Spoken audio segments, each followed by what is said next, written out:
To the kids who actually made something of themselves, my father said, his voice booming with a pride he never reserved for me.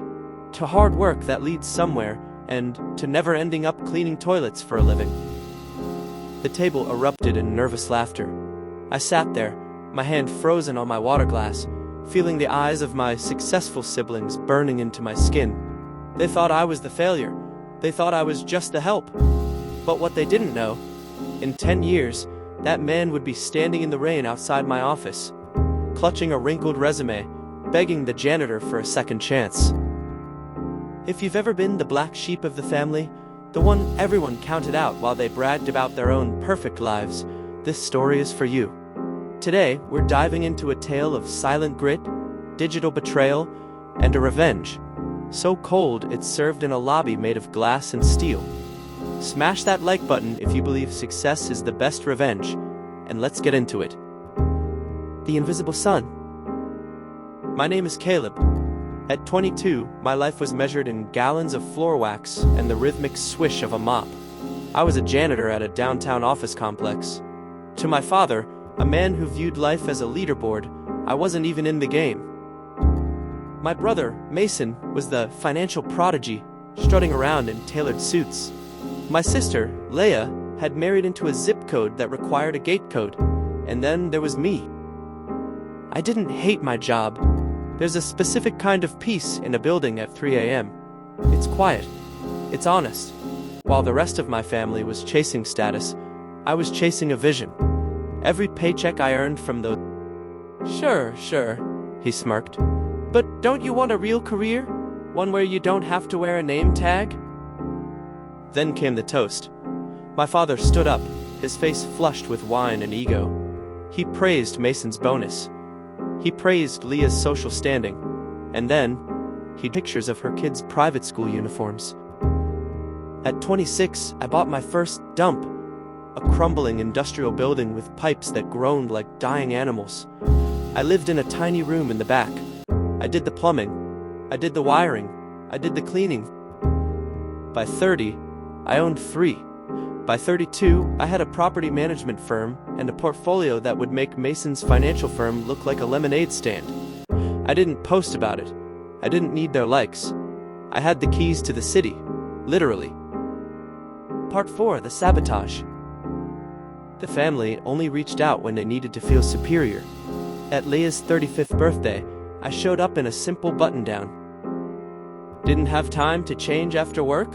My father sneered. Still got that janitor's glow? I don't mop floors anymore, Dad, I said.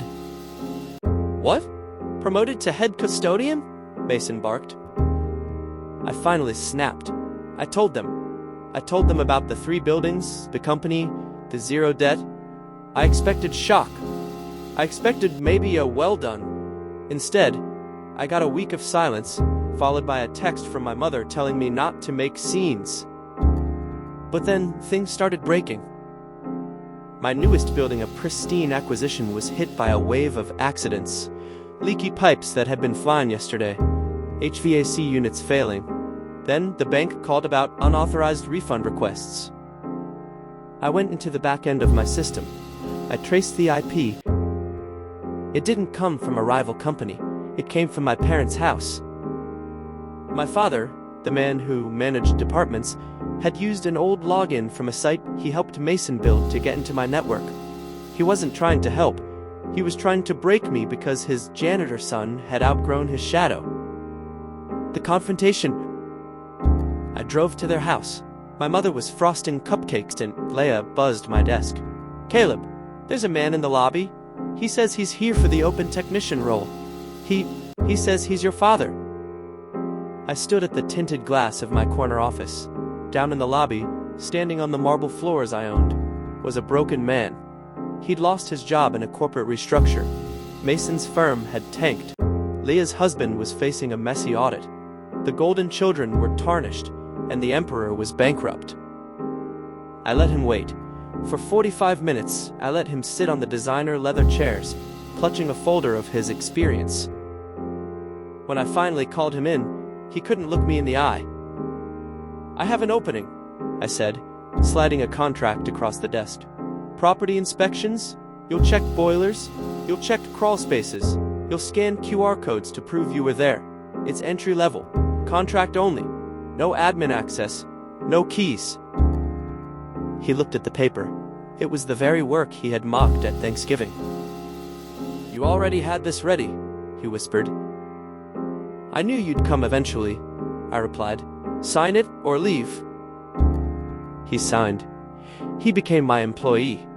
Every Monday, the man who toasted to never cleaning toilets has to report to my assistant, grab a clipboard, and go inspect the drains in the building I built from nothing. Success isn't about the money. It's about the shift in the room when you walk in. My father didn't need an apology. He needed a mirror. He sees the truth every time he swipes his badge in my lobby. I didn't have to destroy him. I just had to outgrow him. That is the power of silent moves. If this story satisfied your soul, do me a favor, hit that subscribe button and ring the bell. We post stories of justice and comeback every single week. Before you go, let me know in the comments, would you have hired your toxic father, or would you have left him in the rain? I'll be hearting the best responses. See you in the next one.